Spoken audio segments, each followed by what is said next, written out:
He told her a sob story about how an intruder broke into their house and killed his wife while she was sleeping, and he's this, like, devastated widower, single dad. Amanda's like losing it. Maybe don't stab anyone. Yeah, best way to avoid that is don't stab. Don't stab. Soups, don't stab. I've never enjoyed looking at a naked woman's body that much. 1000%. This could have been solved in 3 days. Yep. You guys always get mad at me when I tell people how to get away with something criminal, but He got really close to Vanessa and said, quote, "I promise I'll never hurt you." Oh. Viewer discretion is advised. You are listening to Wine and Crime, the podcast where three friends chug wine, chat true crime, and unleash their worst Minnesotan accents. Yeah, we do. Yeah. We really do. And I'm gonna mess up the routine here and remember to say my name. Oh my God. Miracles happen once in a while. I am Kenyon. I am Lucy and impressed. I am Amanda.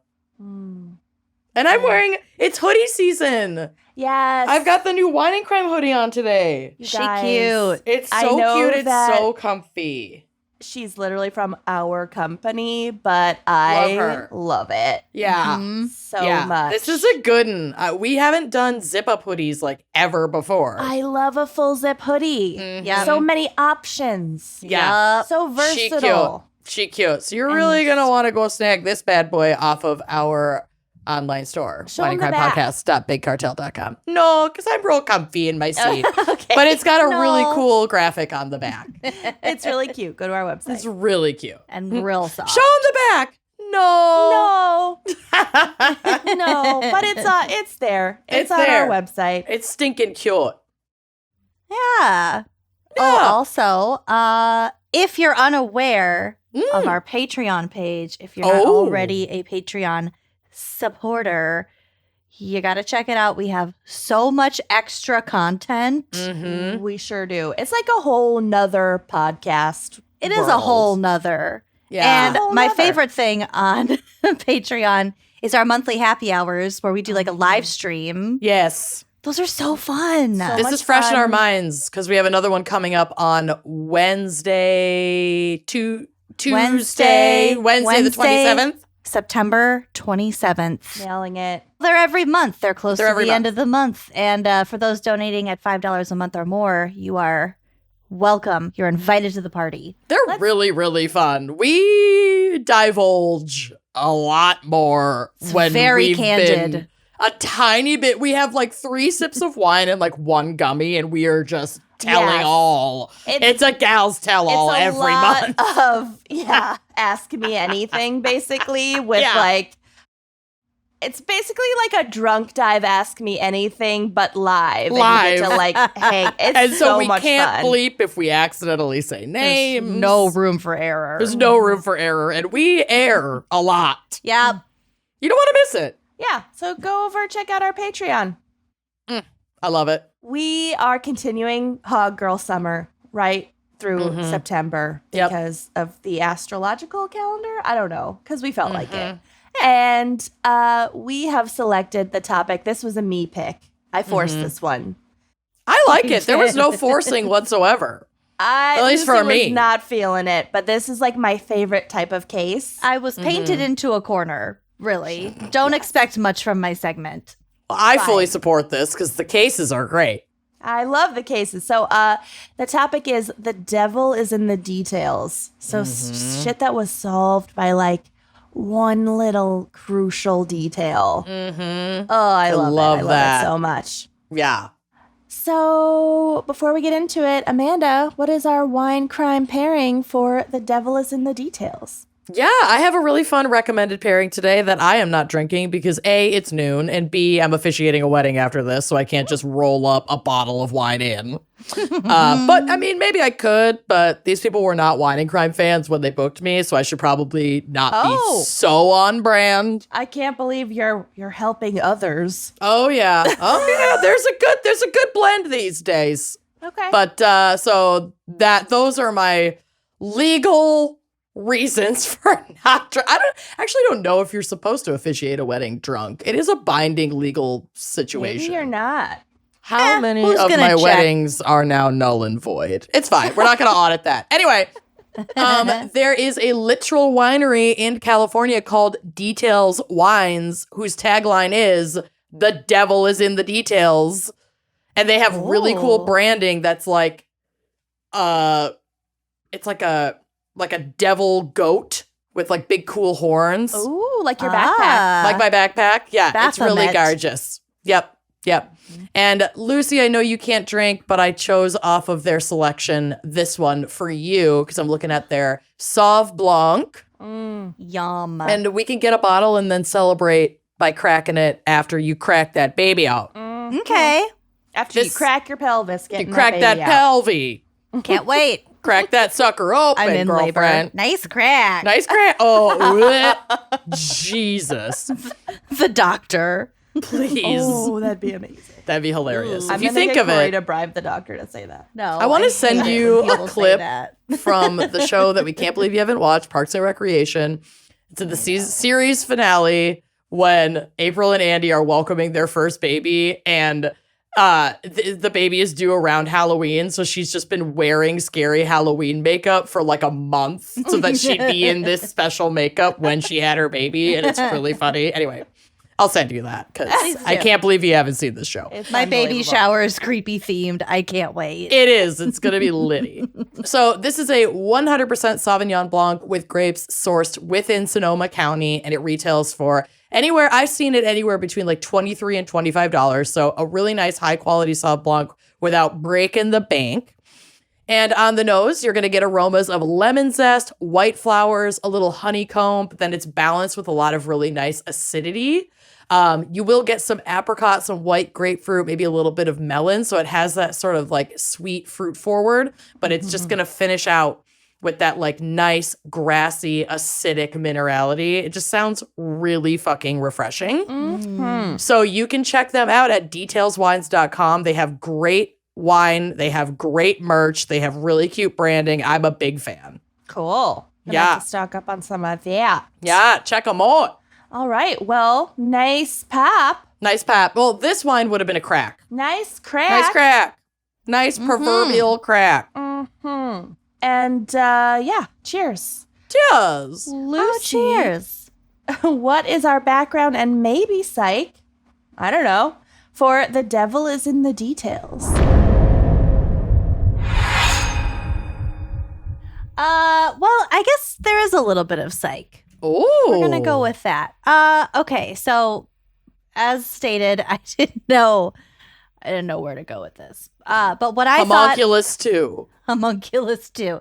But when I thought of devilish details and like in the bad way, the first thing that came to my mind was like mindlessly agreeing to Apple terms and conditions. Oh God, okay. yeah. Yeah, like what are you signing on to? Like a Black Mirror episode. Oh no. Like that episode of Black Mirror that's like not Netflix, like Blueberry or whatever they called I it. could use my likeness. Own all your life. Yep. Which Your like is becoming IP. a thing. Your likeness. The IP of your face and voice. Yeah. I The hate intellectual property of your intellect and personality. it. AIP. Ooh. Okay, so we all skip the terms and conditions when we're signing up for shit like that because why bother reading it? Yeah. But sometimes there is more to them than just boring legal jargon.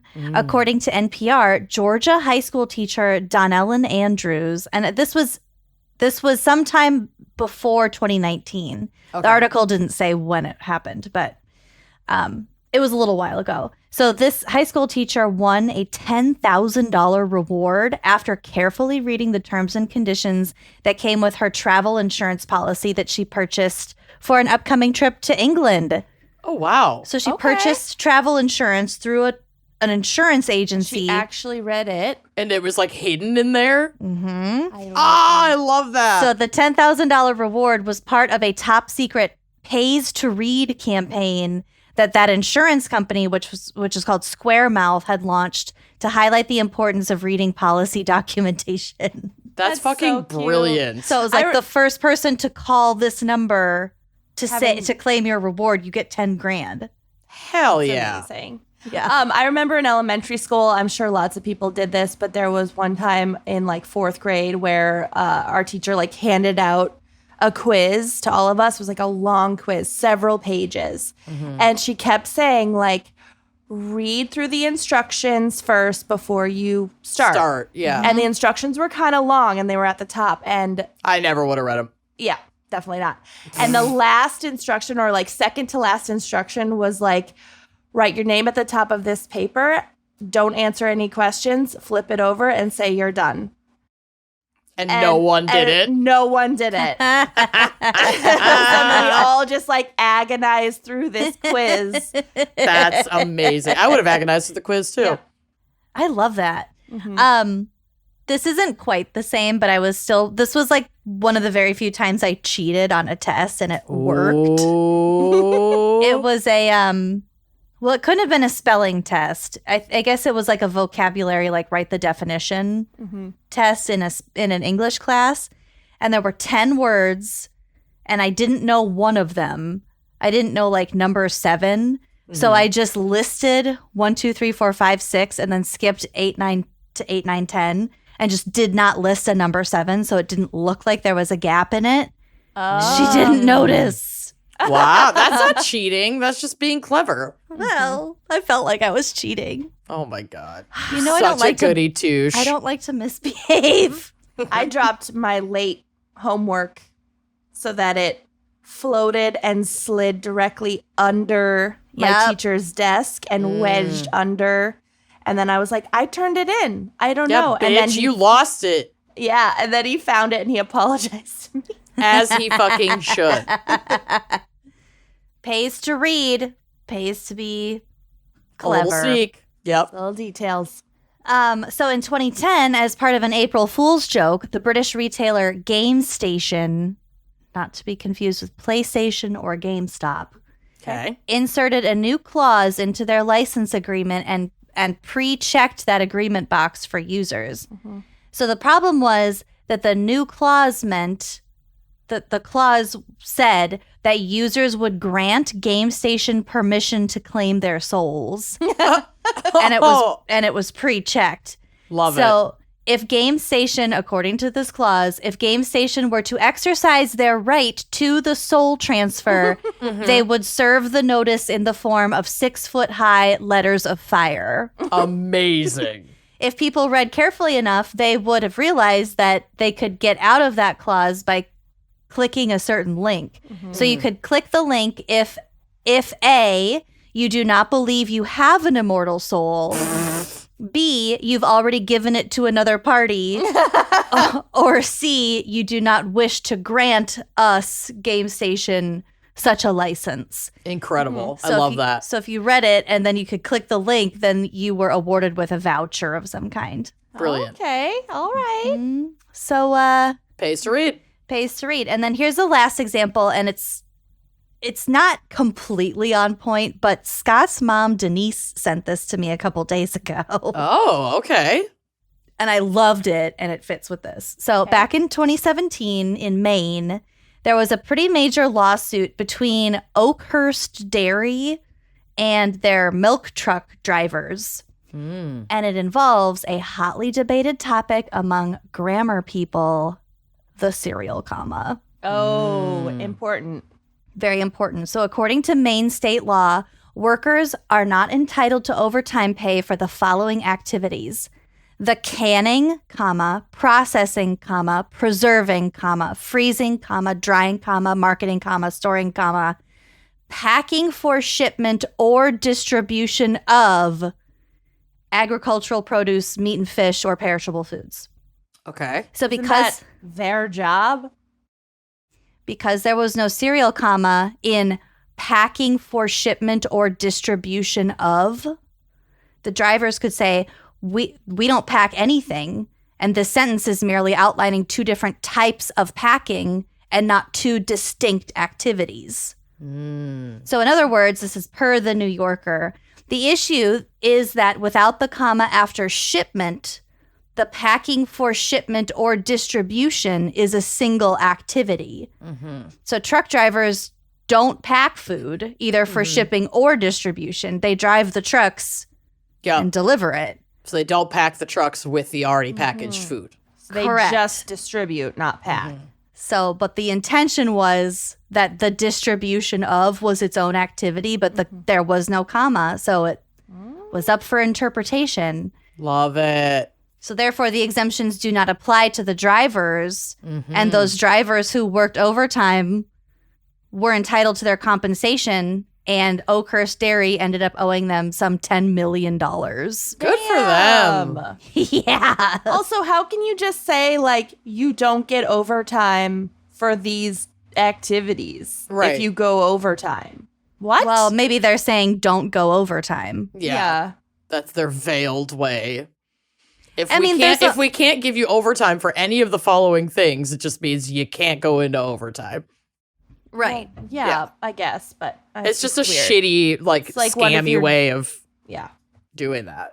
Yeah, I mean, whatever. And they have to have contracts like this in their business shit anyway. So Ugh. anyway, I loved it. Go serial comma. There is no fucking reason why you shouldn't have a serial comma. Yeah, what are you saving by not putting in that comma? I don't know.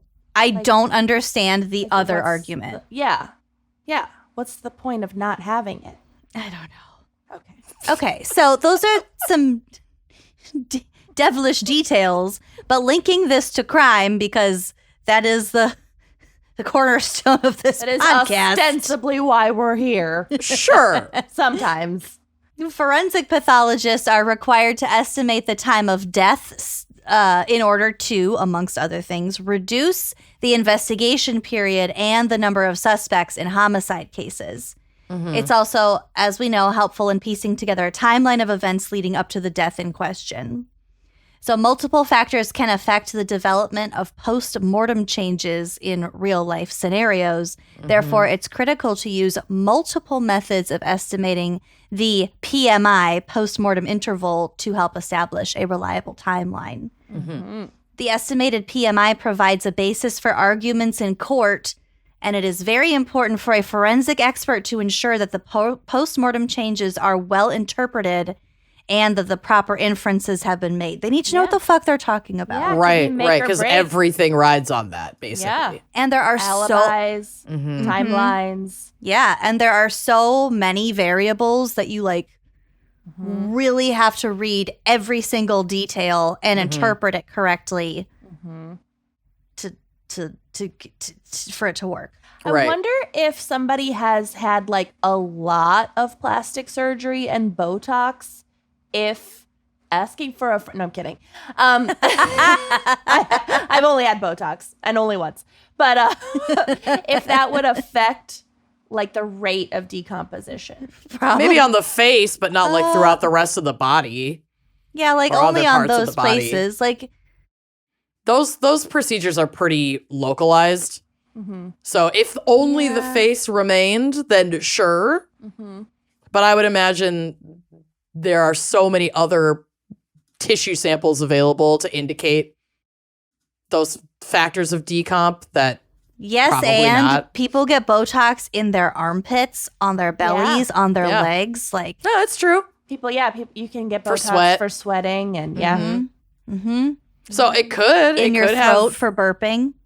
Oh, yeah, it certainly could be a factor.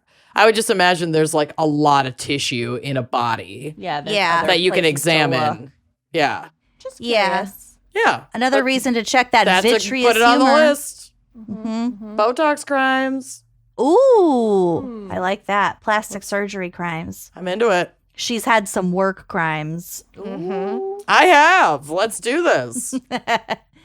Okay, so if there is a large range in hours or even days in the P.M.I., that information may not be useful to law enforcement. It could also poke holes in the prosecution's theory. So defense lawyers can be like, you don't even know when this guy died.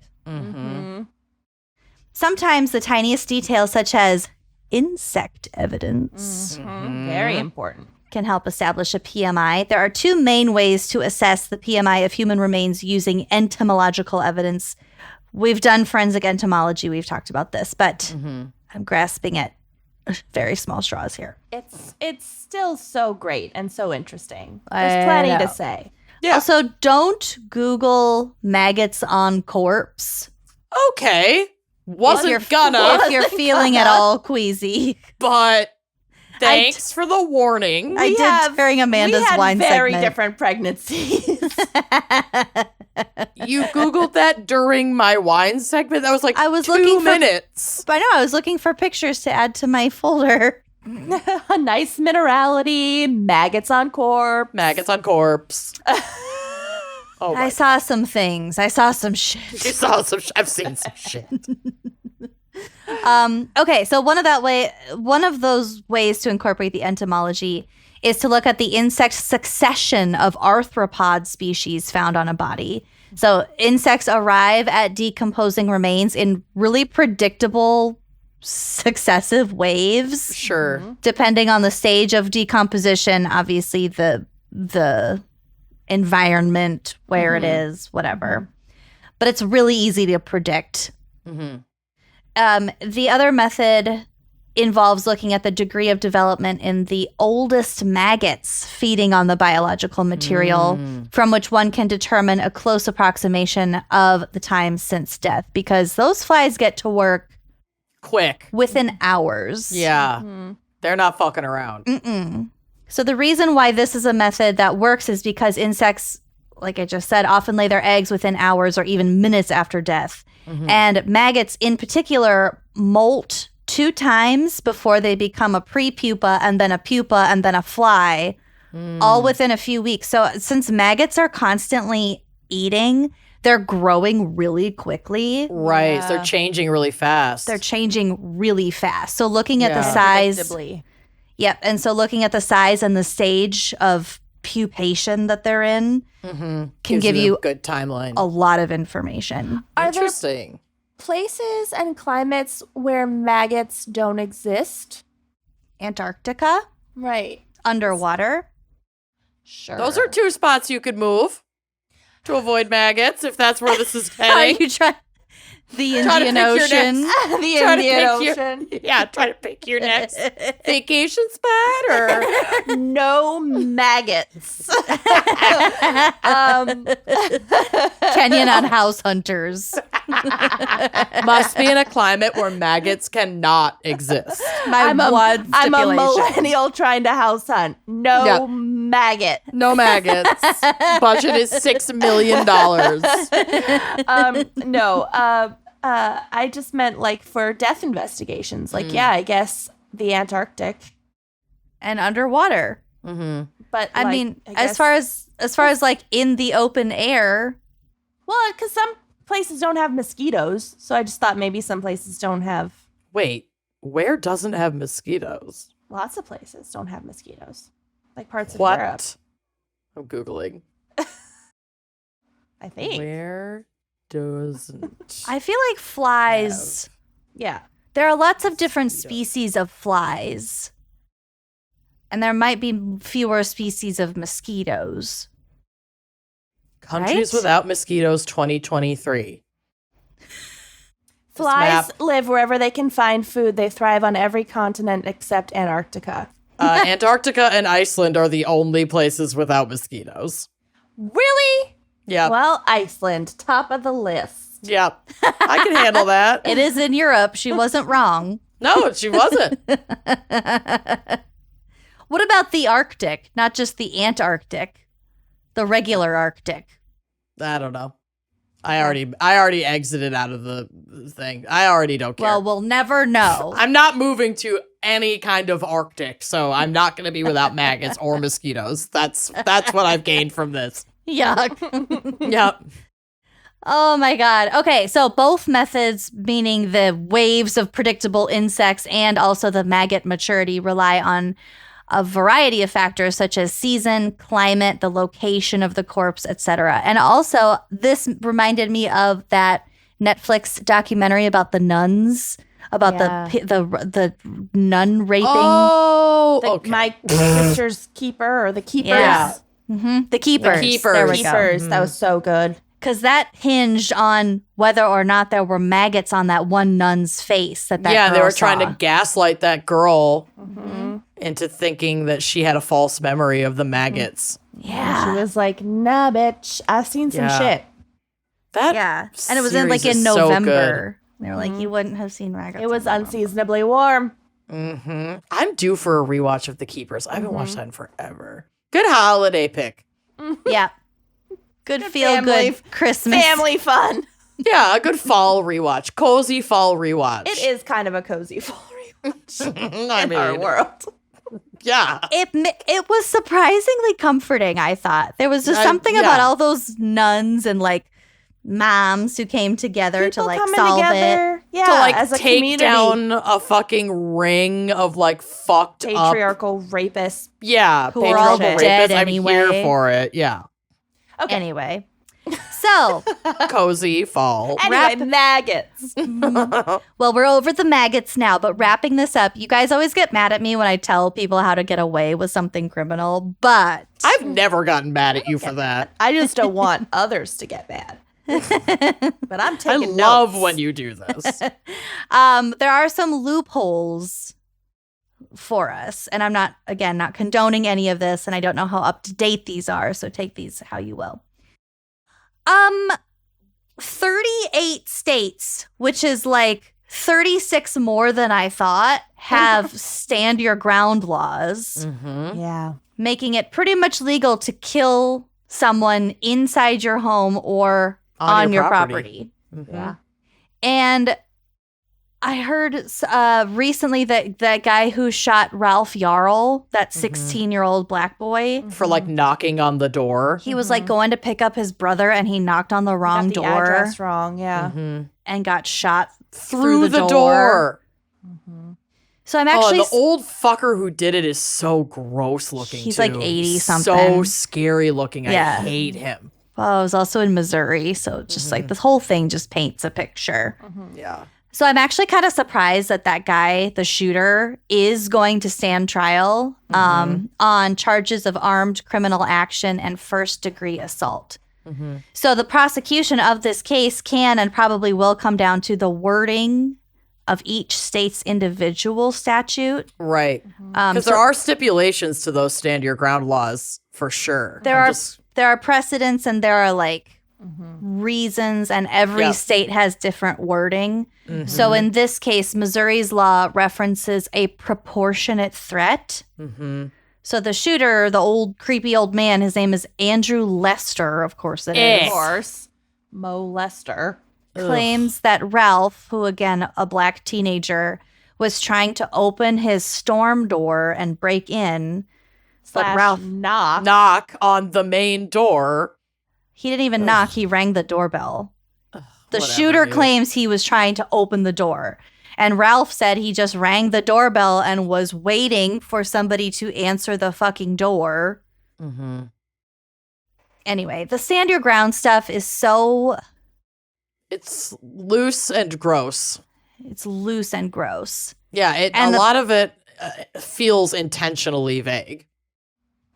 And like, especially for this case and a lot of cases, who is going to argue that this was not a racially affected attempted murder? People who want to protect this old white man. Yep. Yeah, it's just, yeah.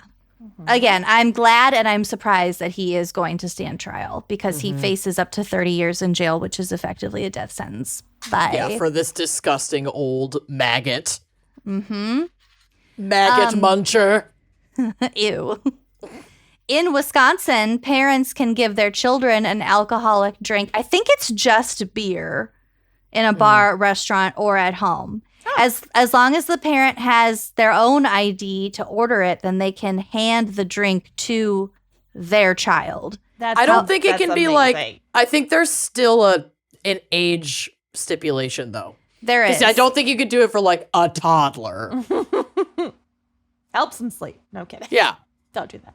My printer is cleaning itself. Oh, interesting. Devil's in the details. Can you hear it? Yes. Yeah, I heard it.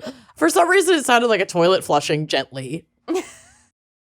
I like it. It's soothing. All right, keep it in. So the age stipulation is that the law does not apply to the kid as between the ages of 18 and 21 because technically the parent is no longer their legal guardian. So they have to be under 18. They have to be under 18. But like bigger than a bread box. Basically, yeah. But I not do not in a high like chair. I don't like this. It leaves too much room for like servers' discretion. It's the most It's Wisconsin totally law up- ever. So fucking Wisconsin. It's I have totally the up right to the give server's discretion. My minor Yeah. child some beer at the table in this here Olive Garden. oh Yeah. my God, that's my right as a red-blooded Wisconsin American. This But yeah, is a if it- Culver's. Of course I'm giving my child beer. This is a Culver's. I don't know why I have a southern accent. And We they don't also even have alcohol here. and they also can't serve the child like 6 beers.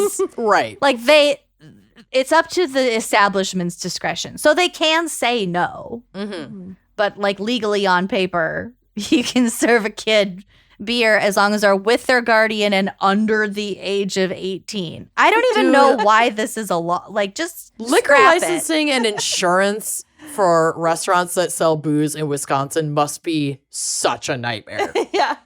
When we were driving back from your wedding, we were going through Wisconsin. Wisconsin. Northern Wisconsin. And Zach was like, "What is a supper club?" Oh, that's the best thing to ever come out of Wisconsin, though. I've heard tell of a supper. He'd learned about it while they were fishing He on would Lake Superior. love a supper club. I know. That's right up. That's like exactly what he would love. I know. I'm gonna have to take him on a tour of supper clubs. But we passed different things, and he's like, "Is that a supper club?" And I was like, "No." And then we You'll know. finally passed one, and I was like, "That's it, that's it!" And he was so excited. Mm-hmm. It's a vibe. It's the not- best thing to come out of Wisconsin. It's indefinable. Yeah, It supper really clubs was. are phenomenal. He was like on the fishing boat, like your dad, the boat captain, Corey. Like nobody could like really tell me fully what a supper club It's was. hard to capture the vibe. Yeah. But the next time you're here, we have some supper clubs in the Twin Cities that are like Wisconsin inspired, and then some that are like slightly elevated that we can take you to get you the vibe. Love So you can it. experience it without having to experience Wisconsin. Why are the good ones only in Wisconsin? There I don't must know. be- The best ones are, though. They really It's like their thing. Yeah. It's like the Wisconsin People claim go on to fame. tours of them. Yeah. Oh, my mom has a map Yeah. of Wisconsin supper clubs. And their baked potatoes are always the best. And their always old the best. fashions. Yeah. Their they're old just fashions are pretty so great. good. That's where you're going to get your like good baked potato like wrapped in high quality tinfoil. Like the tinfoil that you'll want to like flatten out and reuse. And like a pepper mill. Yeah. Uh-huh. And they're not leaving it at the table. You got to tell them when. Yeah. No, like a big old wooden Yeah. size of like your torso German ass looking Yeah. pepper Yep. grinder. Yep. And at least 5 very high quality mounted bucks Oh, yeah. on the wall. Yeah. Lots And of wall someone decor. has to have allowed smoking in there for like at least 40 years. Mhm. And so you can still get the vibe that people used to smoke cigarettes while they ate their steaks the in there. yellow sheen on the Mhm. like bric-a-brac. Yeah, it's basically just eating in the sepia filter on Instagram. Anyway, supper club crime. Oh my God, I'm fucking starving. Holy shit. Wrap it up. Excellent tinfoil. supper club, the Tornado Room in Madison. Mm. Amanda, that's the one that you were too tired to go to, but I brought you food home. Yeah, I ate it in bed in the hotel and it was delicious. Yeah, excellent. Okay, Wisconsin, why do you even have this law? There's no real point to it. Yeah. It's whatever. In Kansas, you can be publicly nude as long as you're not doing anything sexual. Thank God. Because rarely am I doing anything sexual when I'm nude. Right.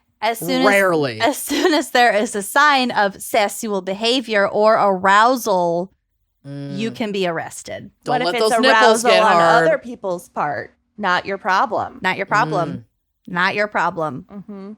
In North Carolina, public nudity is illegal, but nudity on private property is perfectly fine. You can be in your front yard, naked as a jaybird. I like love that. I love that. Yep.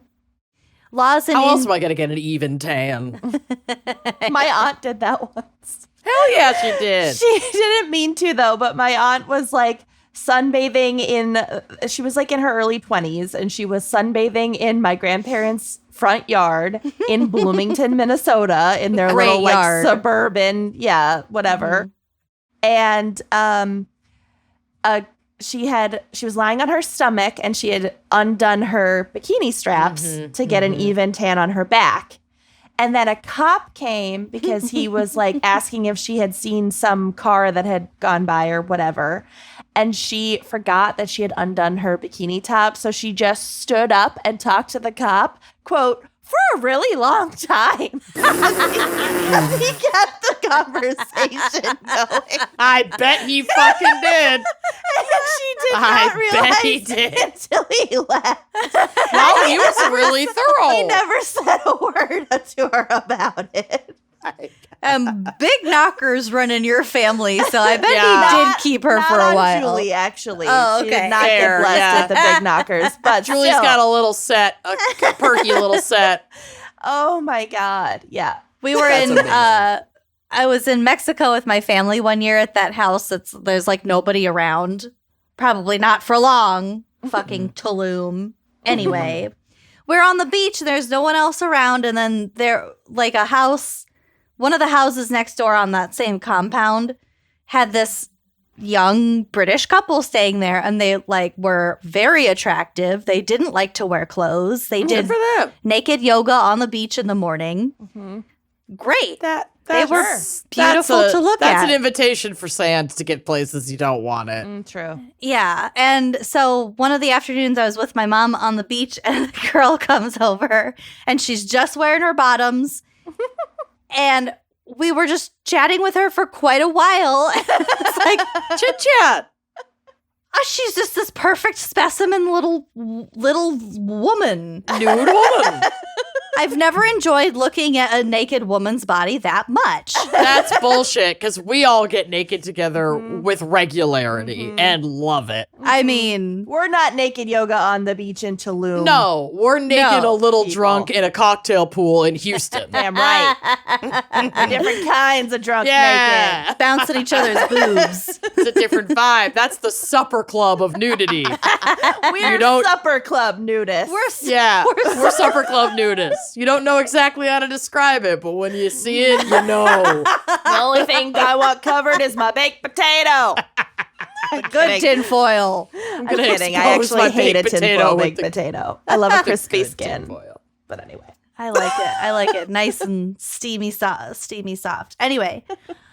Also that girl who had me sign her boob in Detroit. Yeah, Detroit. Yeah. Just That was a good show. pillowy clouds. Stunning. So We should add a disclaimer to our ticket sales. Devil's in the details. Where she it's asked like- us. If you ask us to touch We'll do your it. body, you cannot later sue us. Yeah. We'll do it. We'll Sign get a away. lot of witnesses. Be Sign a careful what you wish waiver. for. Okay.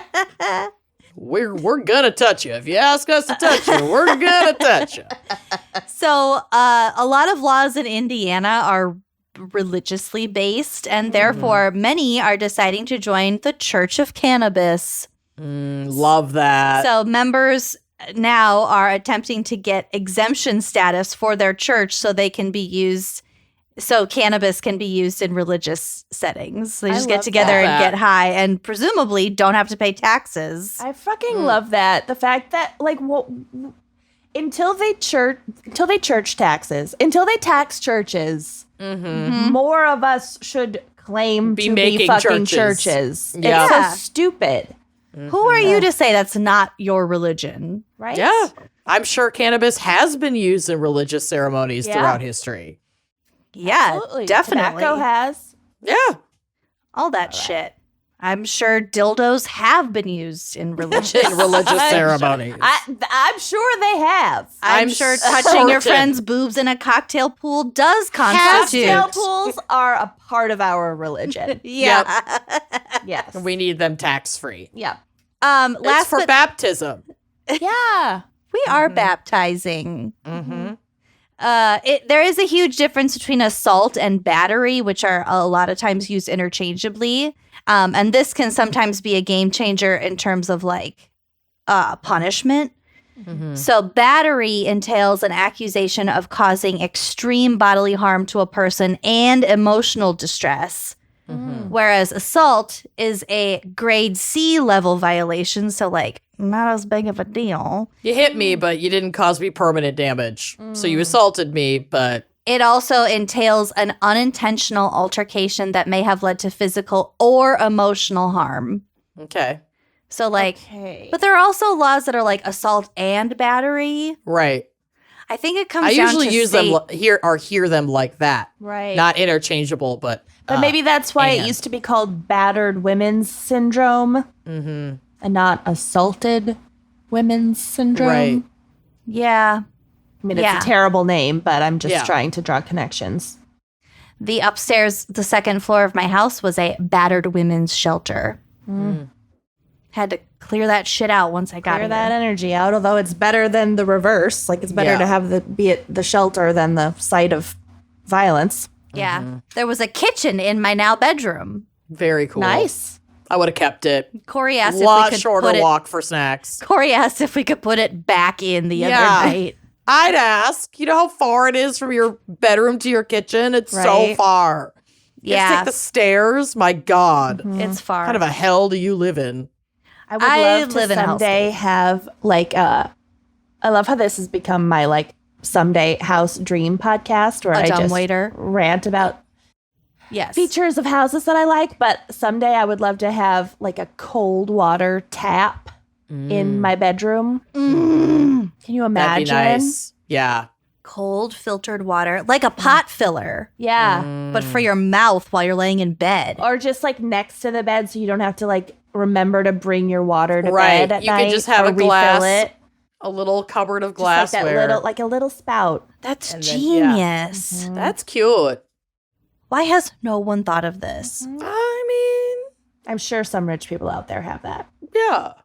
There's gotta be. Along Rich with your people, get cocktail, at us. along with your lip-shaped cocktail pool. I don't. That's all you, baby. I'm a rectangular pool gal in my mind, in my Big dreams. into rectangles. Rectangles. All right. Okay, we ready? Yeah. All right. This case is Lucy. You are gonna love this case. You're gonna love it too, but this is a Lucy special right here. Okay. Maggots. Nope, but you'll see why. Okay. I mean, it's terribly sad because of fucking patriarchy. Yeah, And- well, all your shit's sad. Yeah, we will get to it. Okay, so Janet Abaroa, née Christensen, was born on June 19th, 1979. She met her husband, Raven. That's Oh, his, no. That's his His actual screen name. name.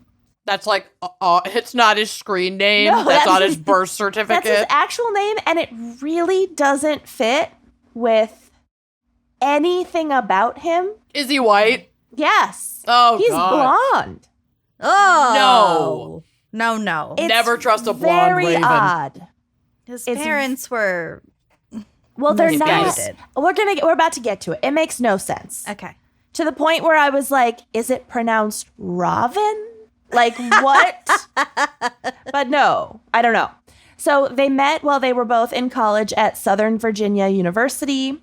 Janet came from a very big, very close Mormon family. Oh, God. She was actually the 7th of 10 siblings. No. God.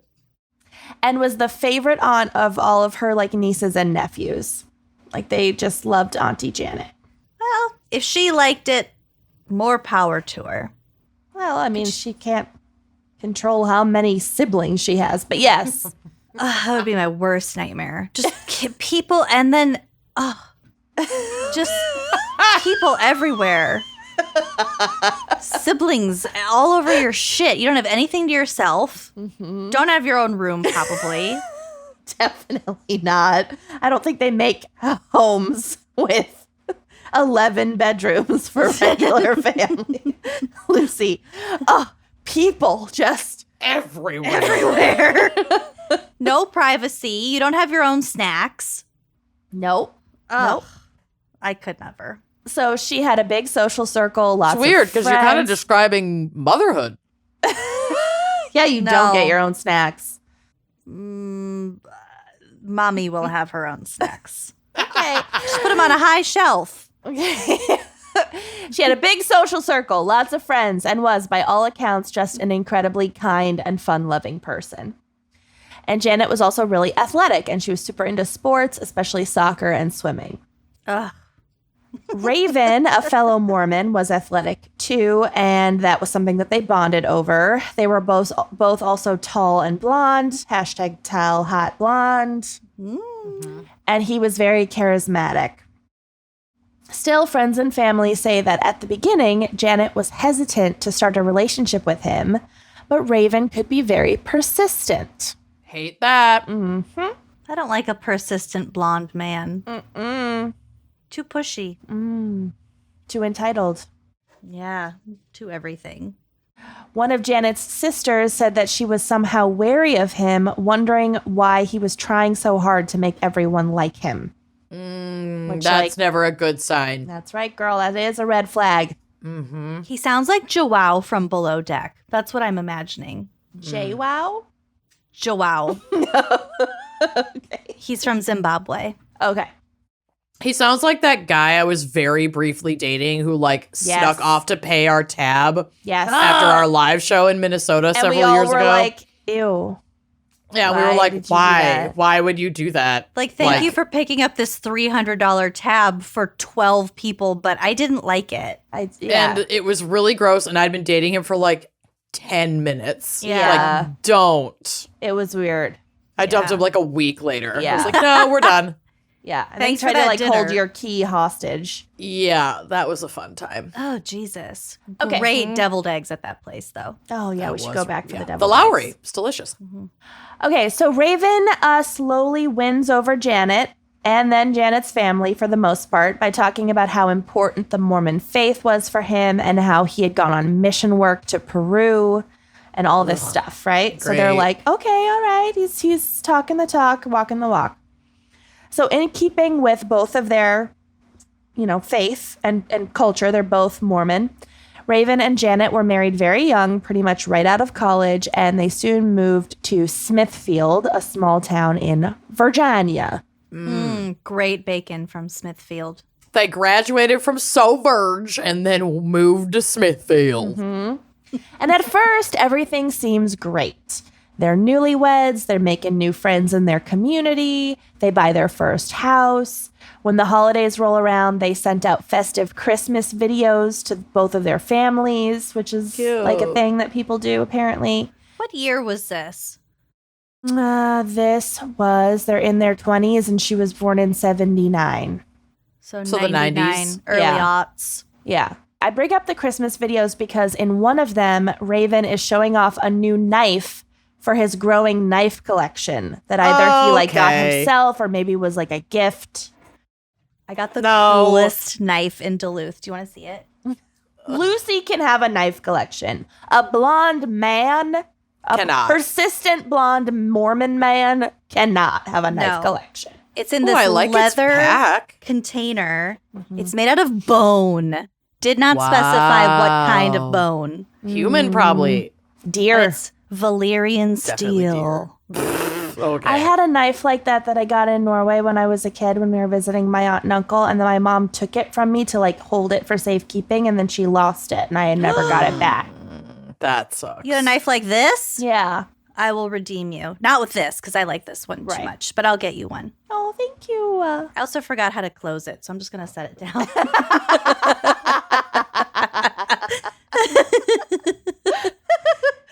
Oh my God. I'm going to come down to your baby shower and have to close that myself. It's still going to be open when I get Yeah, there. don't leave that lying. Okay, it's fine. She gonna get there. Okay. She don't get there. I'll walk you through it later. My hands are so sweaty. Okay.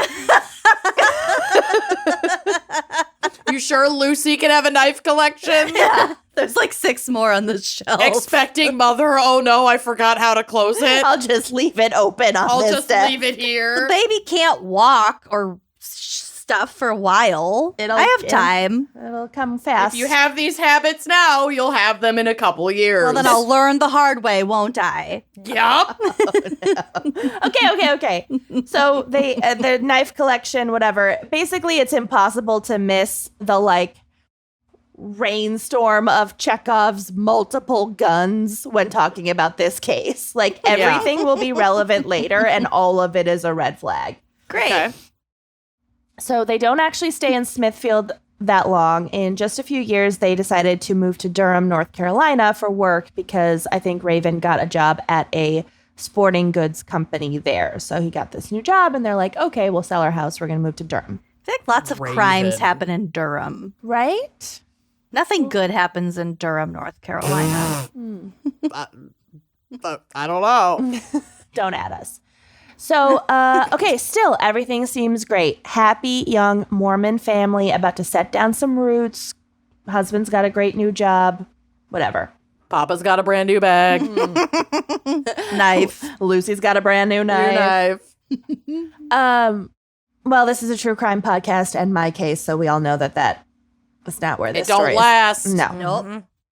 Still, I would forgive you for being surprised to hear that just 3.5 years into their marriage, Raven suddenly told Janet that he has been having multiple affairs. Of wow. course he has been.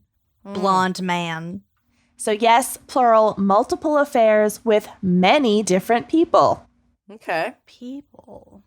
I know, I read that too, and there was no indication other than that word choice that it was various genders. So I think it was all women. Okay. Okay. He's not seeking Janet's forgiveness. He wants out of the marriage. He's done. Okay. I mean, divorce is an option. That would have been great. Yeah, kind of a slap in the face, though. Well, sure, but it's better rude than as hell, but it would murder. better than what is about to happen. So just for context, though, the divorce rate for practicing Mormons is between 6 and 9%.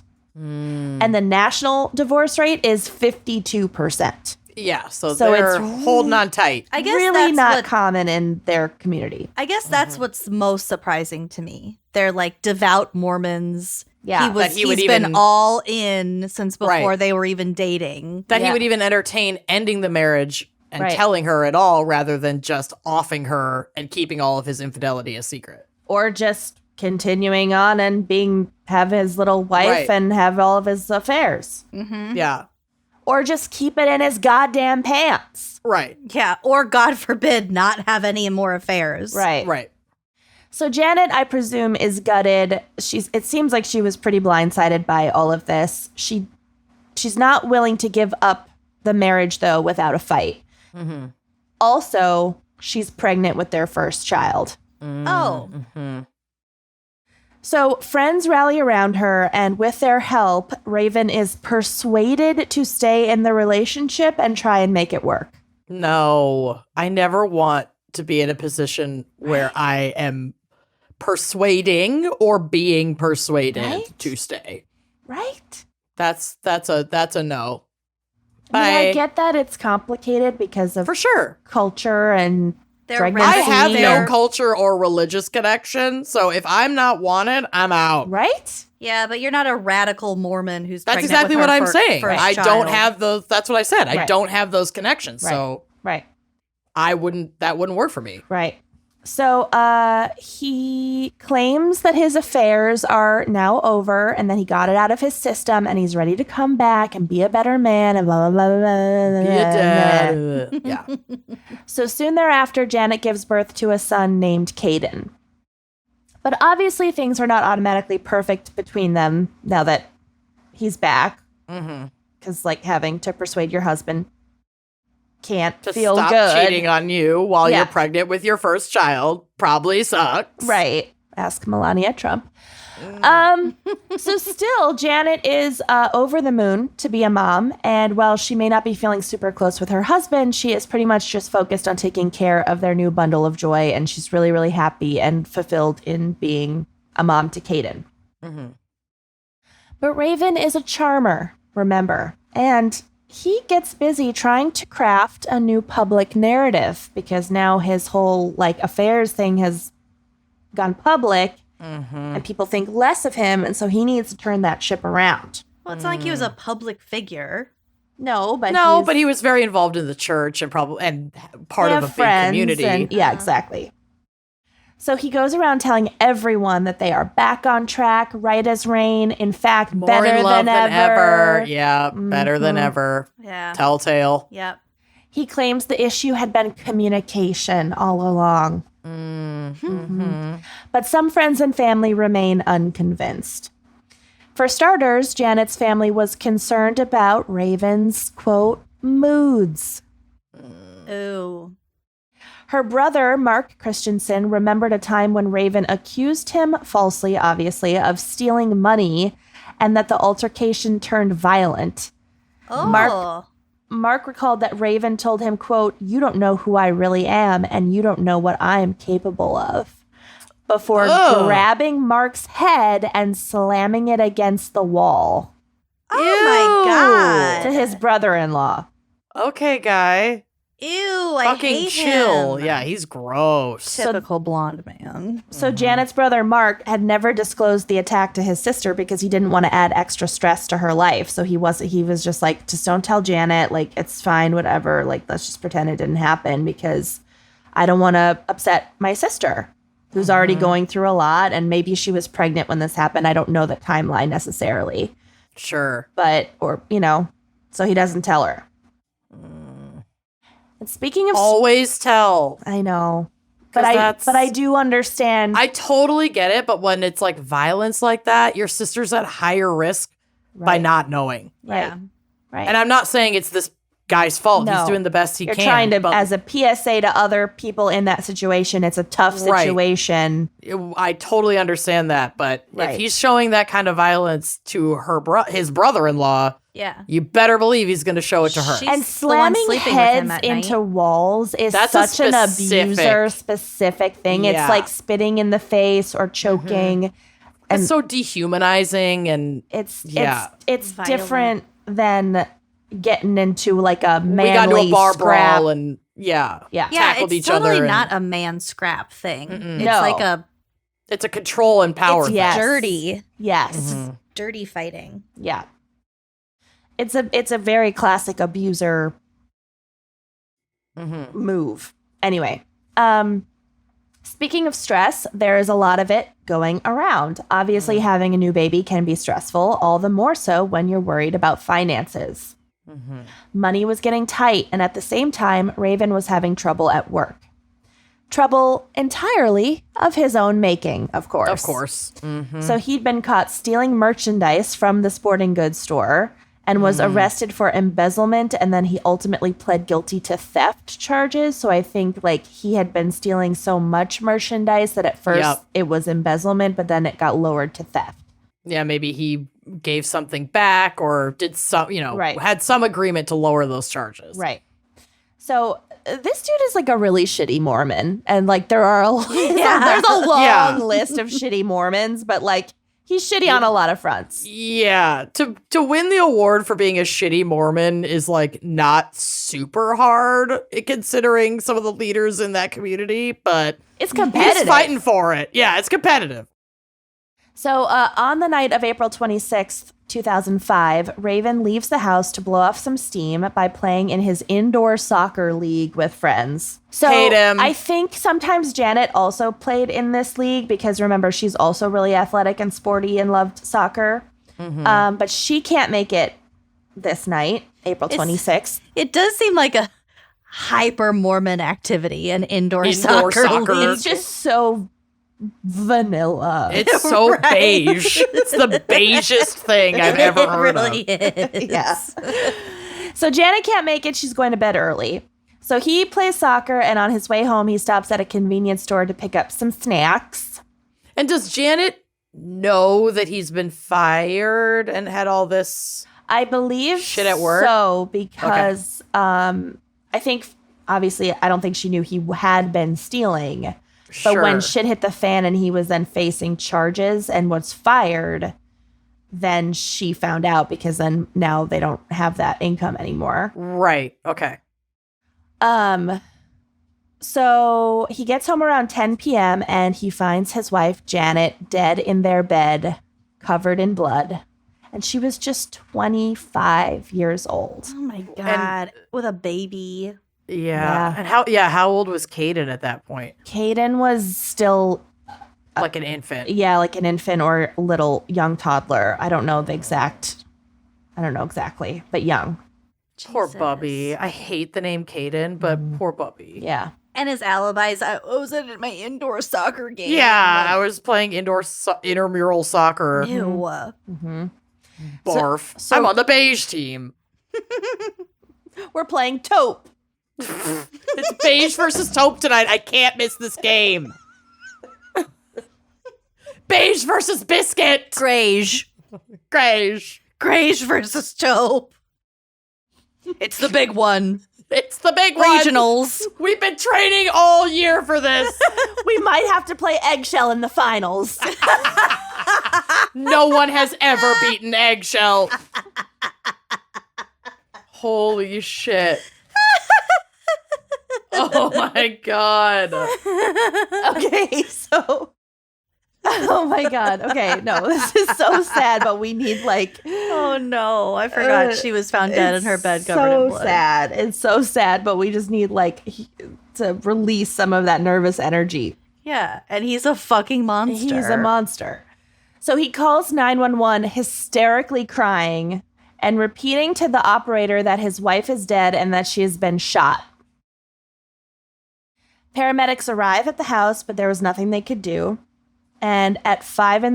the next day, Raven called Janet's family and explained to them that Janet had died by suicide and that she'd shot herself. Which had not been confirmed or told to him by police, I'm assuming. Oh, no. Shouldn't have been allowed to make that call. And we're about to get to it, but yeah, just traumatize the family even more. Also, you know what I learned from The Thing About Pam? The Thing About Pam. They made love. Oh, they made love. Is that when you call 911, before the operator responds or even like... Yeah, it's already recording. They're already recording you. So if you wait yeah. to start hysterically crying...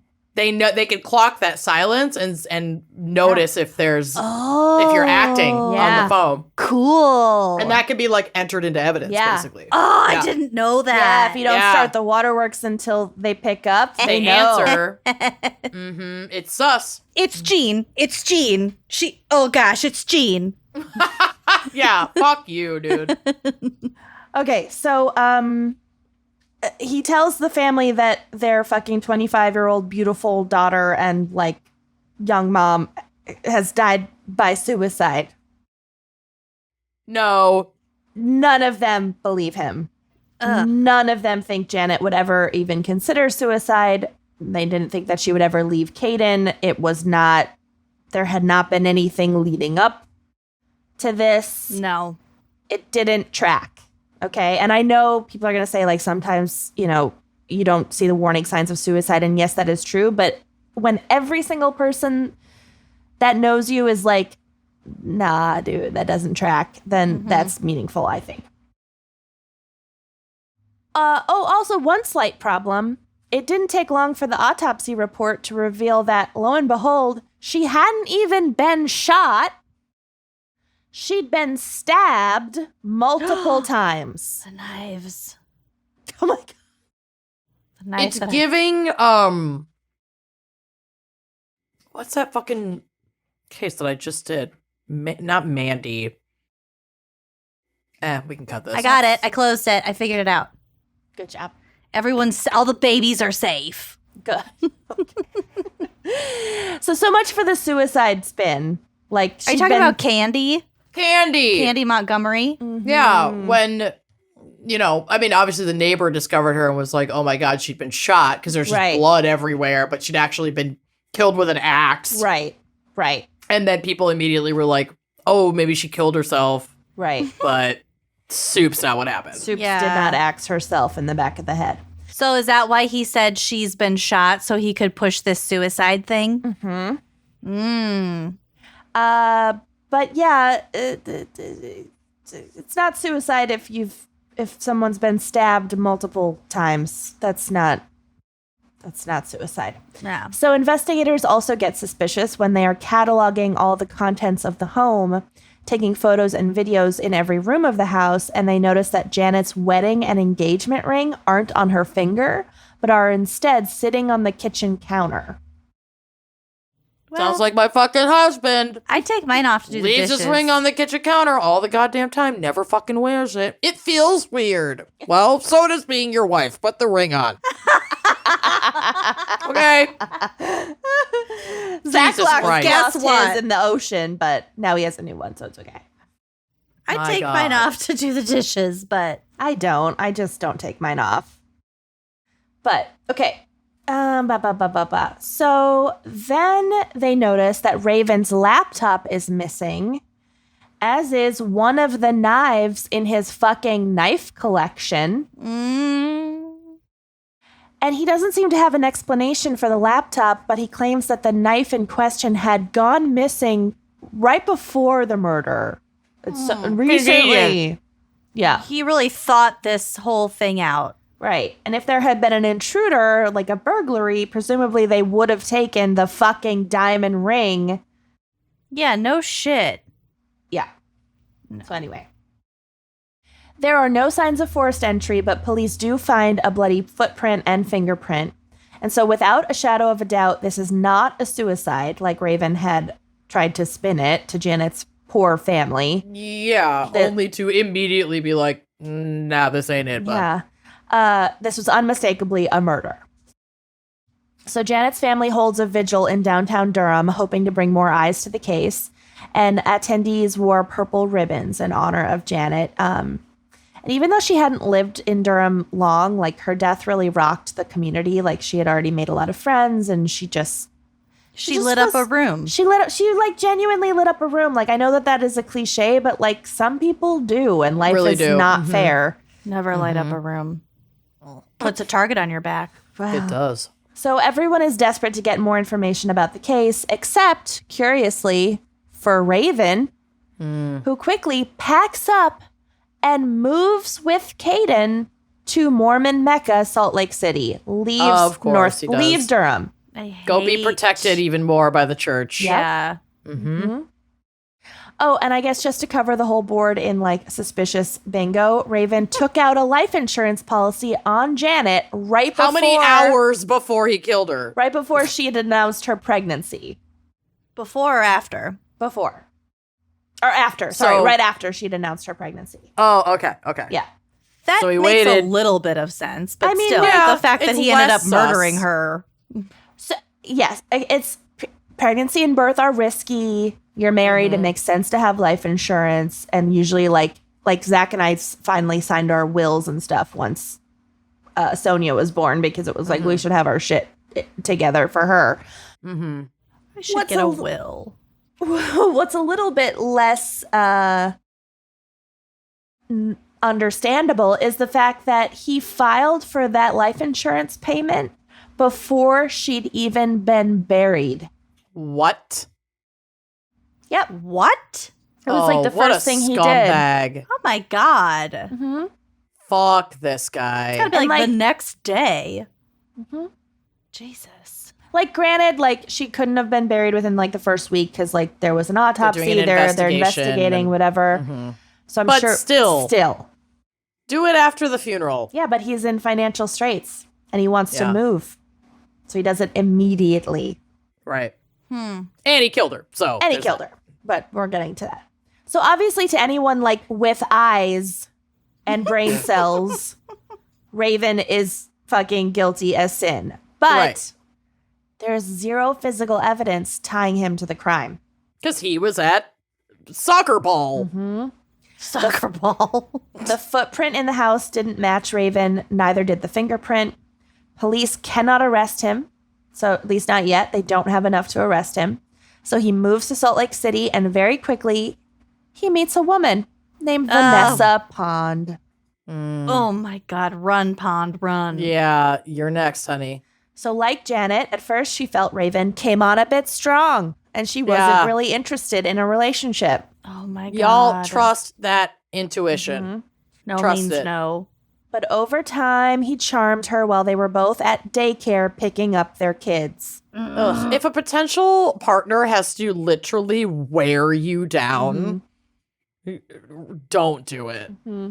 Don't do it. There's a difference between like, I need to get to know you better before whatever, of course. and fucking you came on a bit strong. Like that is a red flag. Mm-hmm. Yeah. That's your body telling you like something. Yeah. Something's off. So like Raven, Vanessa is also a single parent and she's also Mormon. And she admired the fact that he was raising this child all on his own. At first, Vanessa has no clue that Raven is the prime suspect in his former wife's murder. And that happened 8 minutes ago. Yep. He told her a sob story about how an intruder broke into their house and killed his wife while she was sleeping. And he's this like devastated widower, single dad. Amanda's like losing it. I can't. But this still is like so a few weeks after the murder. Yeah. Jesus Christ. But after hearing this, I forgot we were on video and you could just see my your glare. Oh my God. Okay. We can do this. But after hearing this, Vanessa obviously wanted more information and she does some digging. Yes, girl. And she finds out that Raven's neat and tidy little story doesn't exactly match up with the case file and that this is still very much an open investigation and there were no signs of an intruder. This morning. Yeah. The morning of his arrival in Salt Lake City. Happened He's a over fugitive. lunch. Yeah. So Vanessa starts to Holy have shit. significant doubts that maybe her new suitor is guilty of murder. God. Maybe. Please tell me she breaks up with him. But rather than run for the hills, I hope she lures him. Vanessa confronts Raven and gives him a chance to explain himself. No, because he's gonna fucking only kill fair. you, dude. That's only fair? No, like I'm saying that sarcastically, obviously. Don't ever give a man a chance to explain himself. No. Literally never. Even if it's reasonable. Especially not a blonde man. Even if it's reasonable. Don't care. You won't have time to find out if it's reasonable. Don't give him that chance. Yeah, do not give him the chance. And after a very long talk, they talked it out. He manages to convince her that not only is he innocent, but that he is being framed. Oh my God. Just like that tiger shark. So he knows that she's like waffling and he's like, I gotta lock this shit down before she can have a chance to doubt me again.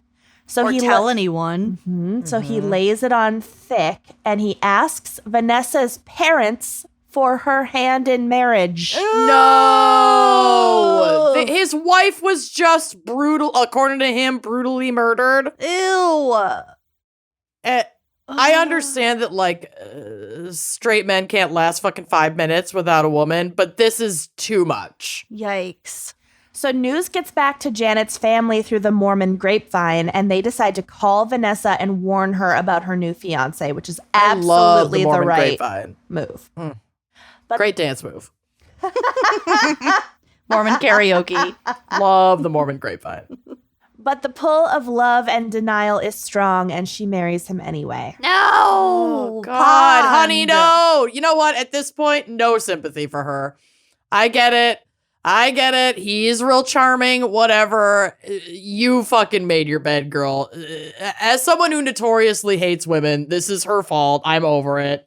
I'm done with her. Goodbye. Bye.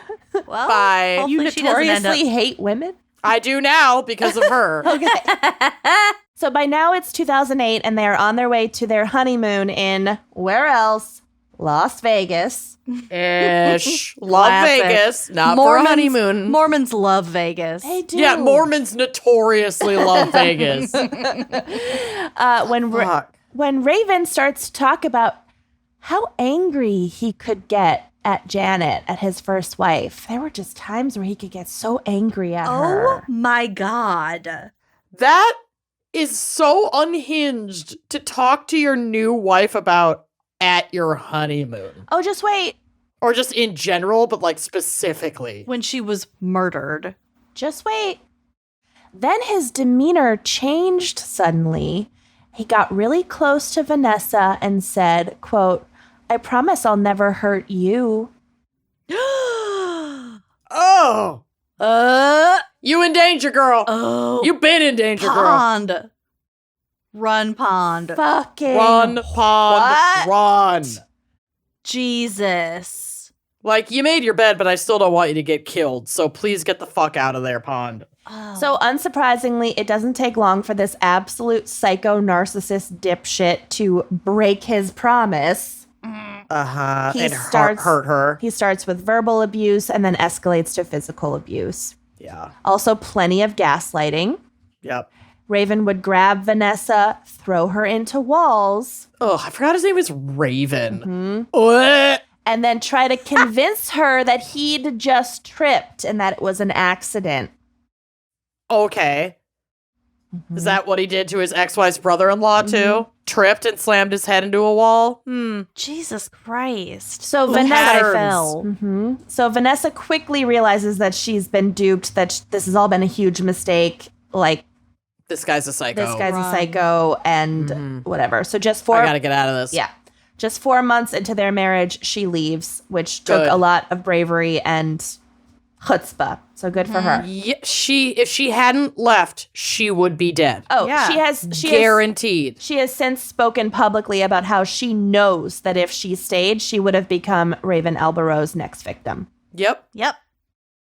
So while all of this is going Wow. on, Janet's family has not given up their quest for justice. They start piecing together all of Raven's lies going back to their very first meeting with him. For example, it turns out that not only had Raven never gone to Peru on a mission trip, which was like the thing that made them like him, Come on. Like, oh, that what was a great like guy. the linchpin. he'd never even trained for mission work. He'd never even Cool. come close to going on any mission. Which is wild because that's like a whole It's a thing. whole thing. It's a whole 2-year thing. For especially the young men and boys in the Mormon church. That's like what you do. He just made it up. He just was like, I want this status. I'm just going to say I did it. So was he even Mormon at all? I think so. I think it's pretty hard to fake being Mormon. I think there's a lot of insider baseball that you need to Sure. know. It's yeah. Yeah, okay. but not Mormon enough to go on a mission. Right. Well, not everyone goes on a mission. I think it, Yeah, You but know. like hardcore Mormons Right. do. right. He just didn't want to deal with it. It was too much work. Then the family finds out how dire the couple's finances had been towards the end and that the church was financially supporting them after Raven's arrest and firing.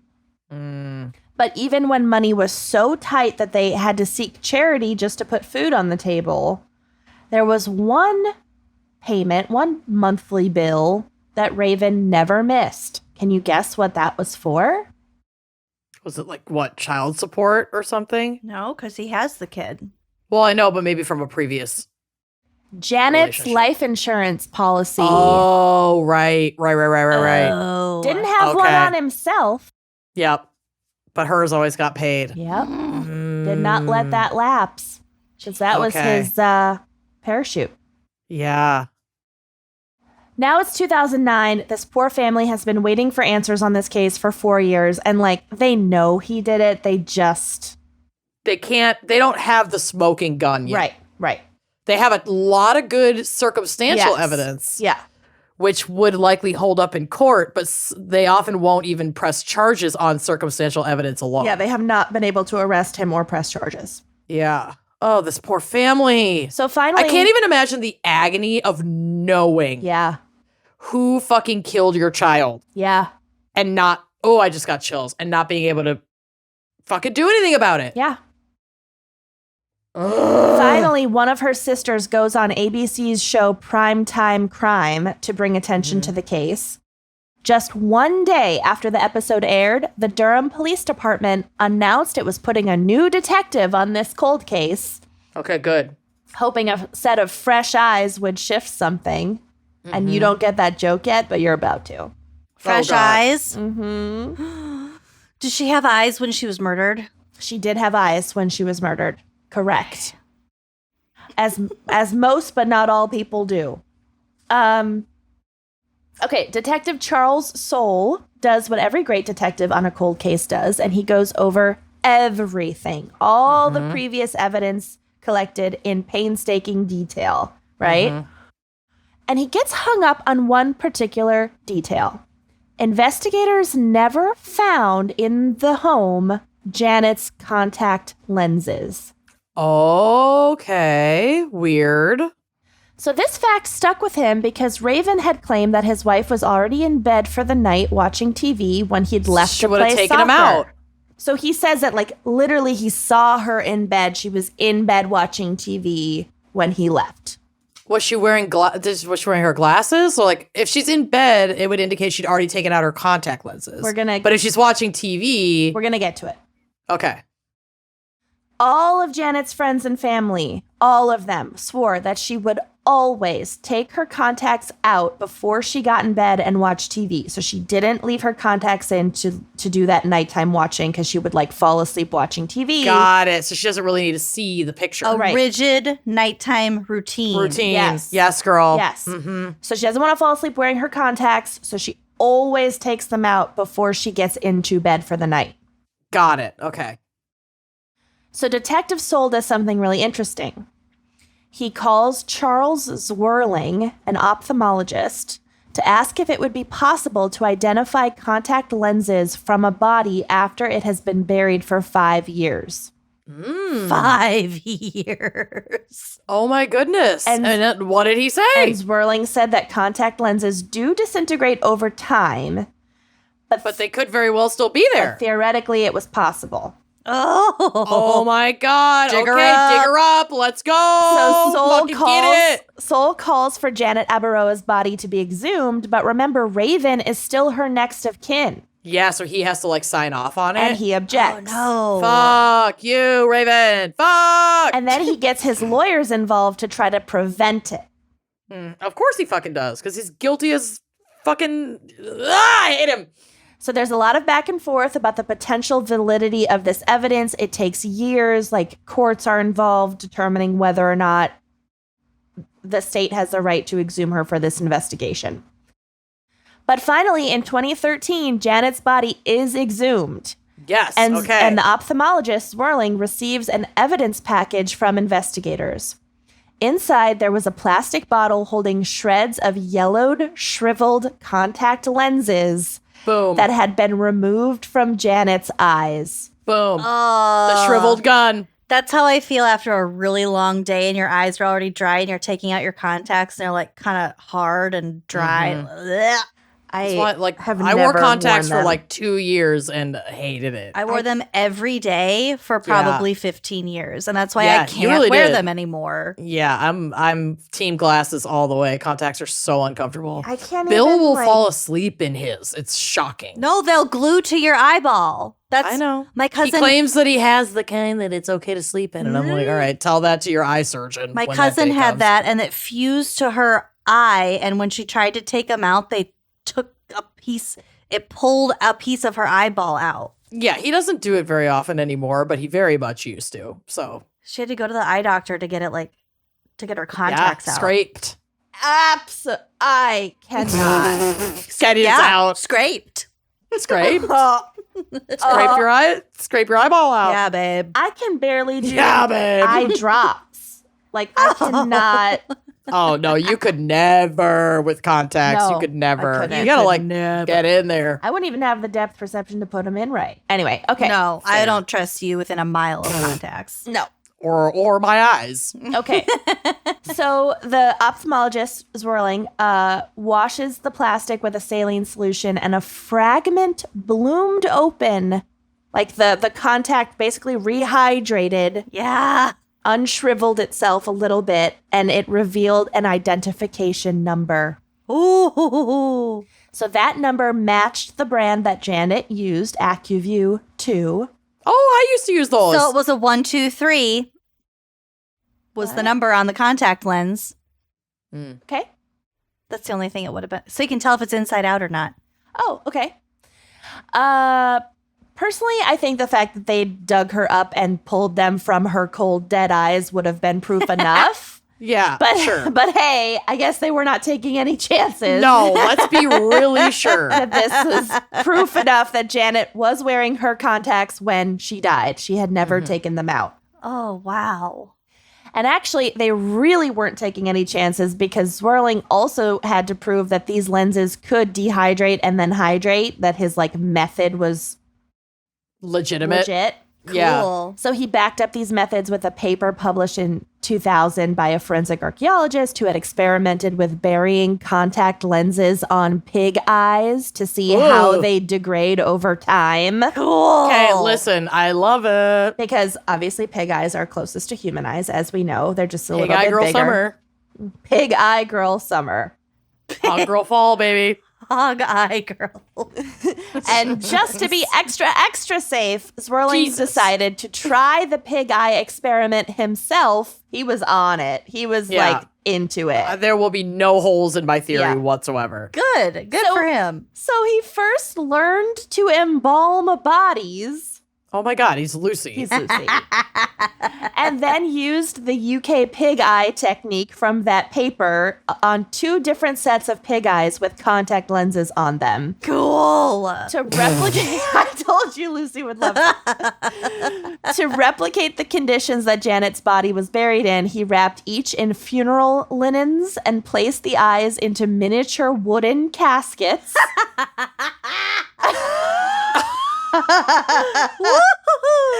The devil's in the details, crossing baby. his T's and dotting Dotting his his pig eyes. eyes. His pig eyes. Yeah. Yeah. Holy shit. Then he buried them and waited 6 months to dig one up, like specimen Wow, A, and then the another patience. 6 months, so 1 year total, to dig up specimen B. Cool. All of this is to say, Janet's contacts were still in, which meant Yep. that she wasn't in bed getting ready to go to sleep like Raven had claimed. Yep. He had lied directly to the police.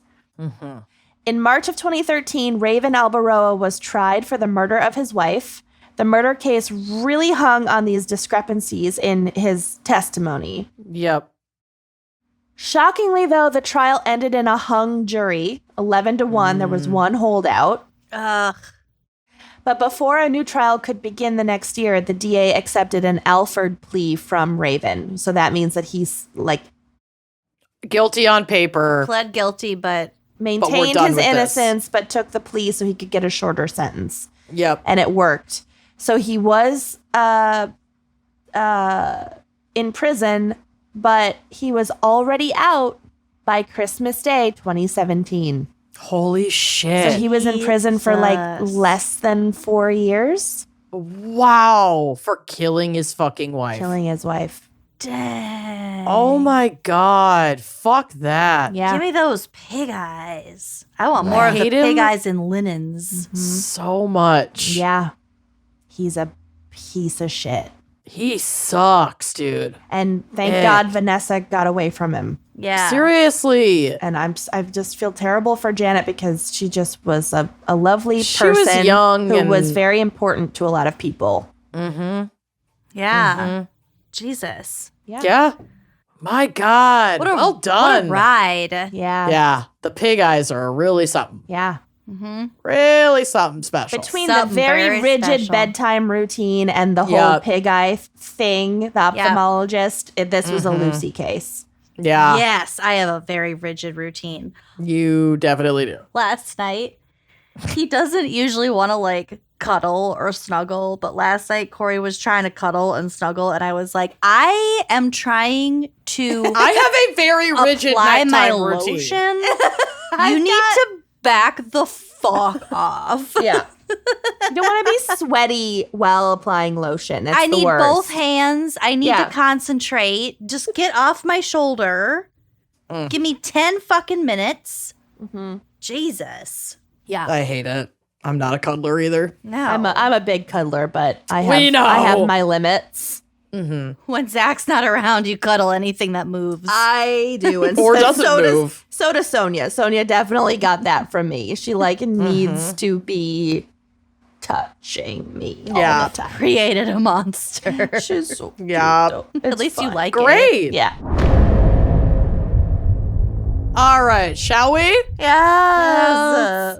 Okay. So this case is super fucking sad. Great. Big surprise. Yeah. So buckle up. But the detail that led to a conclusion I thought was fucking incredible. So here we go.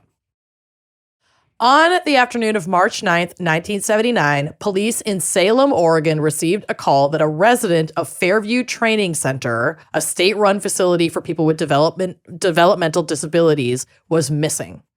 Okay. Quote, police received a call of what they called a walkaway, said Steve Hinkle, a detective with the Oregon State Police, in an interview with A&E True Crime. The walkaway was identified to be Janie Landers, an 18-year-old resident who had a prior history of running away, but she would always walk back, according to her sister, Joyce Caldwell. So she would like go off campus, tootle around, roam. Which they're not, and the residents are not supposed to do, I'm sure. they're not supposed to do, but we also find out later in this case that like there is a history of abuse in this facility. Okay. And so it wasn't uncommon for residents to leave and then Be return forced to if- return. Yeah, for multitudes of reasons. Maybe they would go home and then their families would bring them back, or they'd be picked up by police, or they would just run into like the realization that I don't know what to do now that I'm Yeah. not on campus, so I'm gonna just go back, or I just needed to cool off or whatever. Right. So police put out an all points bulletin in APB that described Janie as a young white girl with blue eyes and light brown hair, standing only 5'1" and 105 pounds, and with the cognitive capacity of about an 8-year-old. Oh gosh. Yeah. Then they started interviewing the staff and residents at Fairview, and it was established that a teacher named Bill Graff was one of the last to see her on the Fairview grounds. Quote, Graff told investigators that around 2 p.m., Janie stomped out of his classroom, and Graff told A&E True Crime that Janie was upset because he'd informed her that insurance changes meant he could no longer work with her one-on-one. Like the coverage Maybe because she had turned 18 and so her insurance probably wouldn't changed. cover it anymore. Yeah. Graff assumed Janie was headed for the on-campus group home where she lived with several other roommates, but her roommates told the police she never arrived there after class. Okay. An interview with a staff nurse named Leona Ways said she had seen Janie as she was arriving for her late afternoon shift around 2 p.m. And she had seen her a few blocks from campus. Like Leona was driving to work and saw her a few blocks from campus talking to a man next to a gold car. Quote, the man was standing close to the resident who was later identified as Janie, and Ways felt like something was off. But Fairview had strict rules about staff members interacting with residents off campus, and Janie was technically off campus. Okay. So Ways continued her drive to work. Which I'm sure is part of an insurance thing. Like you can't be sending Probably. residents like way off campus to try to bring them back or whatever. Yeah. Oh, Or no. staff. Yeah. Yep. So Leona gave a description to the police detailing a middle-aged man with shaggy brown hair and a bit of a potbelly. A description that almost perfectly matched Billy Graff. Oh, this motherfucker. Well, Never Okay. trust a bill. 5 days Billy later, O'Craft. after Janie's disappearance, the body of a young woman was found face down in some brush on a rural swath of land outside of Salem. She was identified as Janie, and the condition of her remains made it clear that she had been murdered. And it was assumed that she had been stabbed to death by looking at her remains. Quote, investigators combed the area where Janie was found and decided the woods were just a dump site for her body. Mm-hmm. Janie was very much likely killed elsewhere. Okay, so it's As not a the result- crime scene. Yep. Organized killer. Mm-hmm. Well, yeah. As a result, there was little evidence at the scene, says Hinkle, this detective that's been working on this case in more modern times. He got this cold case and was working on it within the last several years. But detectives did find a few clues. Among the clues were a few hairs clutched in her fist. Good girl. Yeah. Rip that motherfucker's hair out. Yeah. One earring left in her ear, the mate of which was missing from the crime scene. Mm. And her cause of death turned out to be blunt force trauma to the head. The stabbings were not actually what killed her, but they also weren't post-mortem. Okay. Oh. Okay. God. Oh, that's horrible. Okay. Yep. A rape kit revealed that Janie had not been assaulted as far as they could tell. There was no semen, there were no abrasions, Okay. you know, so she likely had not been raped. We don't know if anything else, other abuse may have been done, but there was no semen or additional DNA collected that could point to a suspect. Okay. And this is the 70s. It's 1979. Right. So the hair really could only serve if they found another suspect in comparison. Right. They cannot pull DNA the way that they can now Right. from that evidence. So, still suspecting Bill Graff, who fit the description, they went back to him for further investigation. He had been not only a teacher, but a counselor of Janie's, and the two were allegedly close. The police believed he could have easily lured her off of the property, though there were no witnesses to confirm this, and Leona was not able to confirm if the man she saw was indeed Graff, and I don't think it was the same car that he drove either. Okay. And he immediately agreed to do a polygraph, and he passed with flying colors. Okay. So, I'm like, sorry this guy I was- suspected you. Yeah, you can trust a Bill. Okay. But he One did work at a Bill. facility that like notoriously abused their patients, so he probably was still not the best. But either way, Allegedly. he was eliminated as a suspect. An incident that occurred a few months prior between Janie and her roommate Cheryl gave police reason to look into Cheryl and her boyfriend Ray. Apparently, Janie and Cheryl got into a big fight over what they fought about is not exactly clear. But like they're roommates at a group home. There's any number of things Yeah, that they could have yeah. been pissed off at each other about. But there had been mounting tension between the roommates for several months. This allegedly culminated in Janie getting so mad at Cheryl that she dumped hot chili all over her, Oh causing multiple burns that required medical treatment. my God. Well, yeah. When you have diminished capacity and Yeah. you know, You get angry and upset. yeah, This shit like this less can happen. impulse control and yeah. So, could Ray have abducted and killed Janie to avenge his girlfriend Cheryl for the chili incident? Was Ray also a resident? I don't believe so. Okay. He had apparently made comments before about his dislike of Janie and even suggested that he wanted to harm her. But ultimately, there was no evidence that could link him to this crime or anyone for that matter, or anyone to this crime for that matter. And after 2 years of investigating this case, it went cold in 1981. 10 years later, in 1991, Cheryl, the roommate, popped back up on investigators' radar. She contacted them because she and Ray had since broken up, and she wanted to share information that she had previously kept secret to protect him. Ooh. She claimed to have seen one of Janie's earrings in Ray's truck, and as we know, Janie was found with only one earring on. Ew. This was a detail that had not been shared with the general public, so they were compelled to track Ray down once again and search his vehicle. Unfortunately for them, they were too late, and the truck had been out of Ray's possession for years at that point. Yeah, 10 years later. Yep. So once again, they have no evidence to link him to the crime. They can't charge him with anything. 14 more years went by with no movement on this case. Oh my God. Jeez.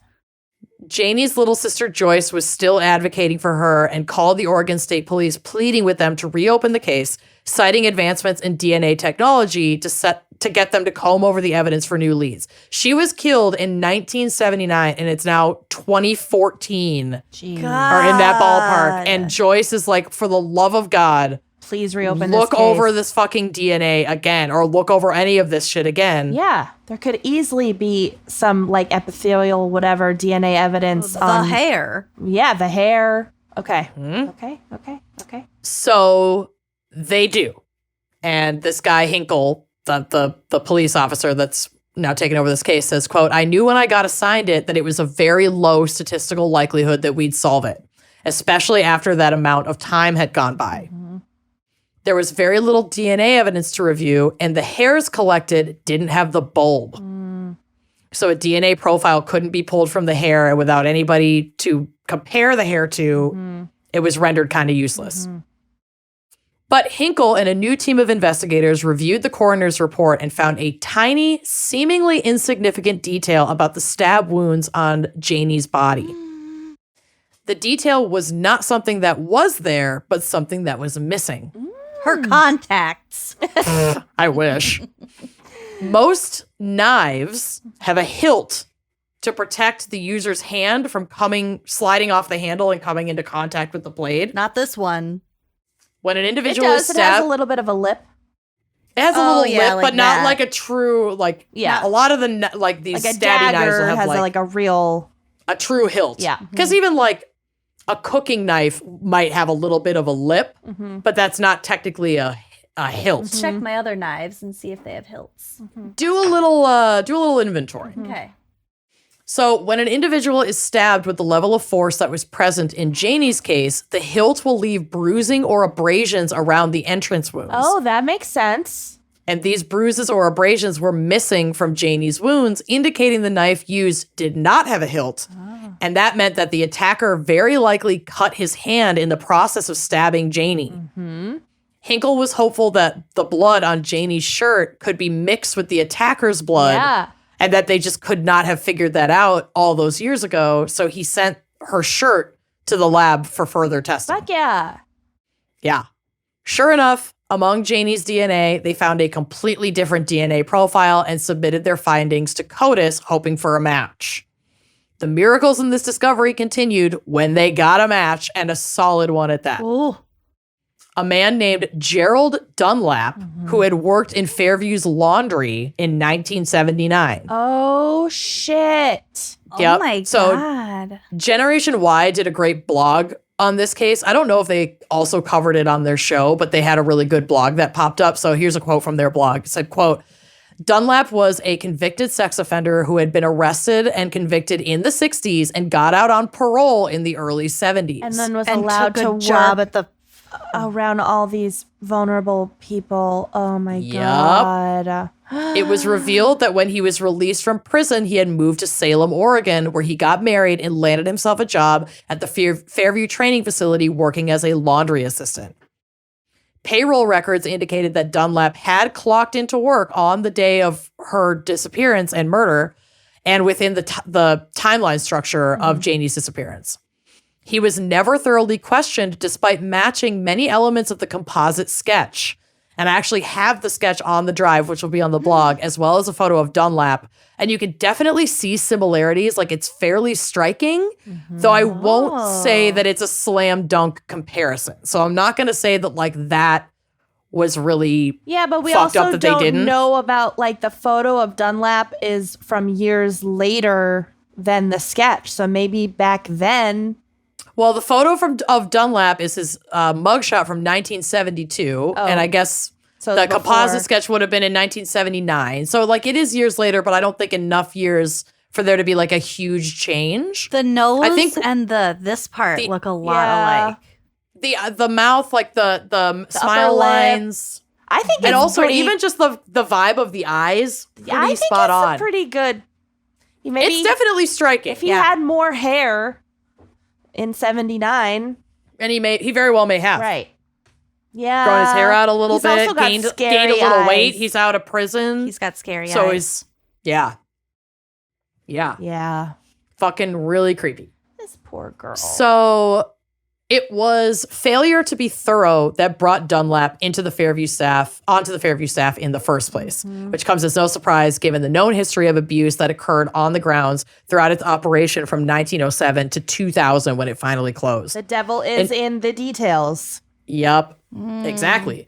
Investigations into the unnatural deaths occurring in Oregon state institutions over a 25-year span that was conducted from 1963 to 1987 revealed abuse as well as an alarming number of, quote, accidental deaths at the Fairview facility.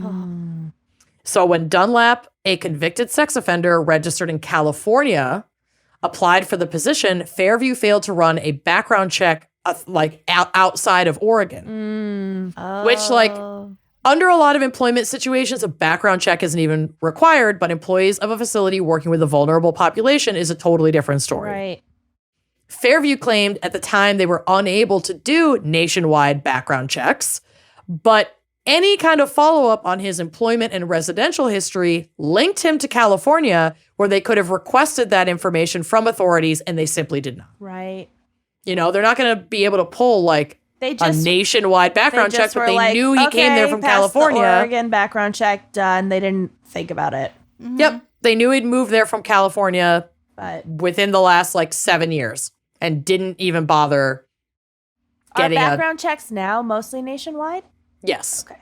Yeah, now we have massive databases for that shit. So he had served 12 years of a 99-year sentence in Tennessee for a rape conviction. Oh my God. God. How, Dunlap. I know. What is even the purpose What of is the point? sentencing if it's going to be, if the discrepancy is going to be that huge? Yep. What is the Didn't point? even serve 20 years. He served 12 years. Dunlap continued to abuse children and was incarcerated in 1996 because he was never fucking caught for killing Janie in 1979. So he was incarcerated in 1996 for first-degree sexual abuse of a minor female family member. Fortunately, he fucking died in prison in the early 2000s. Bye-bye. But yeah, if he had just been looked into at all or actually served a sentence that he was given. Or all these Yeah. lives, Yeah, all of this could have been saved. trauma could have been prevented. Okay. An interview with Dunlap's surviving wife revealed that he had owned a gold sedan matching the witness description of the car that Janie was seen next to on the day of her murder, and a former Fairview employee confirmed in an interview that Dunlap was known to offer rides to patients in that very car. How did Oh my God. investigators at the time not ask for a list of employees and then And all find their and their cars. vehicles? I know. How fucking It's just hard is that? I just don't think they really fucking cared about Janie. No, I don't think they She did. was a cognitively disabled young girl living in a group home. There had been rampant abuse in this group home that was known for years and nobody fucking did anything about it. And I think when investigators looked into a couple things that they thought might have happened and it wasn't a slam dunk, they fucking Moved on. gave up. Until somebody else got this case and actually did some fucking police work. For 35 years. Yep. Jesus. It was also said by employees that one of Dunlap's favorite hiking spots was in the area where Janie's body was found. Jesus. So he was known to have gone to that area. He would have known where that was. Even to the take her. police could have asked for a list of employees and then done the fucking background checks and figured Yeah. it out. 1000%. This could have been solved in A 3 week. days. Yep. Without any DNA. The circumstantial evidence is enough. Fucking goddamn it. Okay. Though Janie's killer died before he could see his day in court, the case was officially closed in November of 2017. So Hinkler or Hinky, whatever his name is, he gets this case in 2014 and he gets to work on it and Yeah. gets it closed. Yeah. leaving Janie's sister Joyce wishing true justice had been served. This is so fucking sad, but I wanted Joyce to have a little bit of a voice here since Janie clearly doesn't have one. Yeah. She said in an interview, quote, "Final closure would have been seeing him convicted of her murder. But how I try to look at it is he died in prison. He wasn't out there hurting anyone else." She went on to share her last memories of her older sister, who was 5 years her senior. Quote, "My last memory of her was speaking to her over the phone, and she wanted me to write a long letter to her. I was in the process of doing that. Coming home from school, I'd write, but unfortunately, I did not get to send it to her because she died." Oh. She kept that letter for years until it was destroyed in a house fire. Oh, She said- no. Yeah, she said it felt like losing her all over again. Oh my god. Now all she has left of her sister is the single round earring with a chocolate-colored stone in it and 2 hair ties, one with a pink bow and the other with little red balls on it. That's all she has left of her the sister. Earring. Yep. Sad. Yeah, because now that the case was closed, they were able to The return evidence. the pieces. I don't think she got the shirt back because that had been kind of like No, torn I'm up. sure she doesn't want the bloody And I'm shirt sure she back. doesn't want it, but like, yeah, these were her personal effects that she couldn't touch for 38 years. Jesus. And then those are the little pieces of her sister that she finally got back. And I think her sister had been living in the group home for quite a while, so it's not like she had a lot of trinkets of their time together as kids. Yeah. And she was just a teenager when she was killed. That is so fucking sad. And fuck those cops. Yeah, for real. Because that, honest to God, could have been solved right away. And it wouldn't absolutely have could have prevented been. her death. Like, fuck the fucking Fairview fuckers, too. Because they could have prevented her death and, like, Yep. are negligent. Yeah. But the police really could have fucking solved this one. I'm sorry. I know that, They absolutely could have. like, investigating crimes is not an easy job, but this one was fucking easy. Yeah. Ugh. Yep. So anyway, knife with a hilt. It's going to leave marks. Yeah. Earring. Mm-hmm. Knife without a hilt. Gonna cut yourself. Gonna Gonna leave cut blood. yourself and leave blood. Maybe don't stab anyone. Yeah, best way to avoid that is don't stab. Don't stab. Soups don't stab. Yeah. But that's my case. Wow. Great. Yeah. Well- real, no pig's eye, but real downer. Details Knee-high will to a get pig's ya. eye. Details will get you. And also, like, be detailed in your investigations Yeah. and your background checks when Yeah. you're hiring people in vulnerable. Yeah, there's a Places reason. There's a reason to do those things. Yeah. Predators Reading the- will seek out those opportunities, so you got to be extra read careful. the fine I'm print. reading the Pays fine to read. print. Yeah. Anyway, Details. All right. Cool. Thanks Yay. for listening. We'll see you next week. bye-bye.